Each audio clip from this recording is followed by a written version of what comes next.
ICC BCCI की लड़ाई में आईसीसी का एक नियम बांग्लादेश के पक्ष में आया। बांग्लादेश ने अकेले बीसीसीआई आईसीसी दोनों को फंसाया।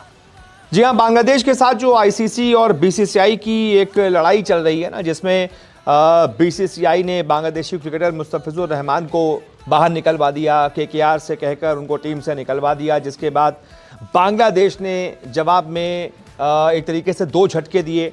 पहला ये कि हम टी20 वर्ल्ड कप इंडिया में नहीं खेलेंगे, हमको रिलोकेट कर दीजिए हमारे मैचेस को, जिसके बाद आईसीसी थोड़ा सा परेशान है, मीटिंग कर रहा है।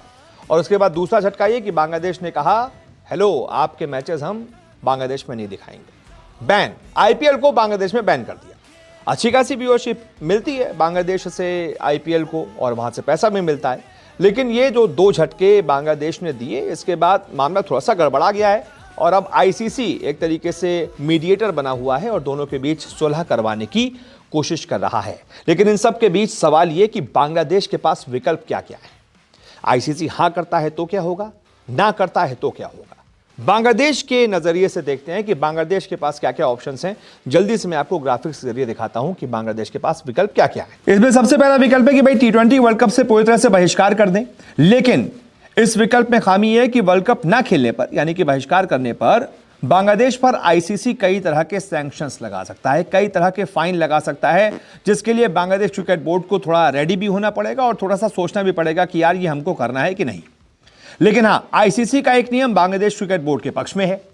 सुरक्षा कारणों का हवाला देकर वेन्यू बदलने की डिमांड पूरी तरीके से जायज है और यही आईसीसी का एक नियम है जो बांग्लादेश को ऐसा करने की इजाजत देता है, क्योंकि पहले भी ऐसा कई बार हो चुका है। पहले भी कई टीमों की यही डिमांड आईसीसी ने बाकायदा पूरी की है। उदाहरण के तौर पर चैंपियंस ट्रॉफी 2025 में इंडिया के मैच पाकिस्तान की जगह पर दुबई में करवाए गए थे। होस्ट कौन था? पाकिस्तान। लेकिन क्योंकि इंडिया ने कहा था सुरक्षा कारण है, इस वजह से हमारे मैच आप बाहर कर दीजिए, रिलोकेट कर दीजिए, आईसीसी ने वो दरख्वास्त मानी और दुबई में इंडिया के मैचेस करवाए गए। ऐसे में जब वो इंडिया के लिए, एक क्रिकेट बोर्ड के लिए ऐसा कर सकता है, तो दूसरे क्रिकेट बोर्ड के लिए क्यों नहीं? अगर रिलोकेशन की मांग मान ली जाती है तो श्रीलंका में बांग्लादेश के मैचेस हो सकते हैं, और अगर आईसीसी डिमांड नहीं मानता है तो बांग्लादेश आखिरी फैसला करने के लिए पूरी तरीके से स्वतंत्र होगा।